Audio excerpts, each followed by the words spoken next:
টিংখাঙত tractor চলাই আলুৰ বীজ ৰোপণ মন্ত্ৰী বিমল বৰা পেপচিকৰ জৰিয়তে কৃষকক নিশ্চিত বজাৰৰ প্ৰতিশ্ৰুতি টিংখাং সমষ্টিত কৃষি অৰ্থনীতি সবলীকৰণৰ লক্ষ্যৰে পথাৰত নামিল মন্ত্ৰী বিমল বৰা আজি টিংখাঙৰ লেঙেৰী মৌজাৰ অন্তৰ্গত ৩ নং ভৰালী বাৰী বুঢ়ীদিহিঙৰ পাৰত মন্ত্ৰীগৰাকীয়ে নিজে ট্ৰেক্টৰ চলাই আধুনিক প্ৰযুক্তিৰে আলুৰ বীজ ৰোপণ কাৰ্য শুভাৰম্ভ কৰে।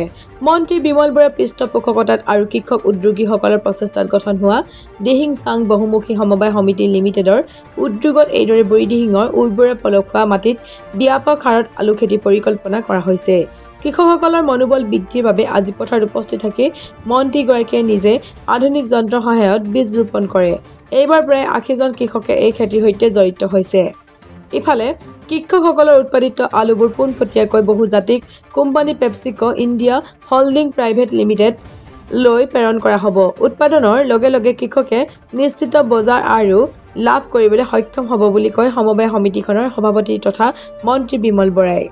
টিংখাঙৰ কৃষক উদ্যোগীসকলক লৈ এখন সমবায় সমিতি গঠন কৰা হৈছিল। সেইখন হ'ল দিহিং চাং বহুমুখী সমবায় সমিতি লিমিটেড আৰু এই সমবায় সমিতিখনে যোৱা ৩ বছৰৰ পৰা কৃষকসকলক আলু খেতি কৰিবৰ কাৰণে উৎসাহিত কৰি আহিছে আৰু তাৰে ফলশ্ৰুতিত যথেষ্ট কৃষক আলু খেতিটোৰ লগত জড়িত হ'বলৈ ওলাই অহা পৰিলক্ষিত হৈছে আৰু এই বছৰো এই খেতি কৰিবৰ কাৰণে যা যোগাৰ কৰিছে আৰু গোটেই সমবায় সমিতিখনৰ লগত মই যিহেতু প্ৰত্যক্ষভাৱে জড়িত হৈ থাকোঁ, সমিতিখনৰ সভাপতিৰ দায়িত্ব মোৰেই আছে। গতিকে আজি খেতি পথাৰত আহি আলু বীজ ৰোপণ কৰা এই কামত আমি কিছু সহযোগিতা কৰোঁ। এইবাৰ প্ৰায় ৮০জনমান কৃষকে এই খেতি কাৰ্যত জড়িত হৈছে।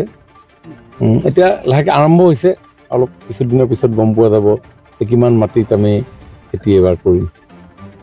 যথেষ্ট পৰিমাণৰে আলু যোৱা 2টা বছৰত খেতি কৰি কৃষকসকল লাভান্বিত হ'বলৈ সক্ষম হৈছে। বিশেষভাৱে আমাৰ ইয়াৰ পৰা যিসমূহ আলু প্ৰডাকশ্যন কৰা হয়, উৎপাদন কৰা হয়, এইসমূহ আমাৰ অসমত এটা multinational company PepsiCo India holding private limited তেওঁলোকৰ কাৰণে প্ৰেৰণ কৰায় আৰু ৰেডি টু কেছ, গতিকে ইয়াতে বজাৰৰ কাৰণে কোনো অসুবিধা নহয়। উৎপাদন কৰিলেই খেতিয়কে এখন নিশ্চিত বজাৰ পাবলৈ সক্ষম হয়। গতিকে খেতিয়কসকল এই দিশৰ পৰা তেওঁলোক সুৰক্ষিত, কিন্তু খেতিখিনি কৰোঁতে উজনি অসমত এনেকুৱা ধৰণৰ খেতি পূৰ্বতে বহুত বেছি নকৰে, কিন্তু এতিয়া লাহে লাহে কৰা আৰম্ভ কৰিছে। গতিকে তাৰ যিখিনি যা যতন ল'ব লাগে সেই যা যতনখিনি আৰু বেছি অধিক আয়ত্ব কৰিলে অধিক লাভ হ'ব বুলি মই আশা কৰোঁ। হয়, মই এই বছৰে 2য় বৰ্ষত মই এবাৰ খেতি কৰিছোঁ। এইবাৰ প্ৰায় মই 41 বিঘা কৰিছোঁ। যোৱা বছৰ মই 20 বিঘা কৰিছিলোঁ, এই বছৰ 41 বিঘা কৰিছোঁ। যোৱা বছৰ প্ৰায় এভাৰেজ 25 কুইণ্টেল পাৰ বিঘাত আমি উৎপাদন কৰিছিলোঁ। যোৱাবাৰ অলপ প্ৰথম হিচাপে অলপ টেকনিকেলি কিছুমান আমি আয়ত্ব কৰিবলৈ অসুবিধা হৈছিলে।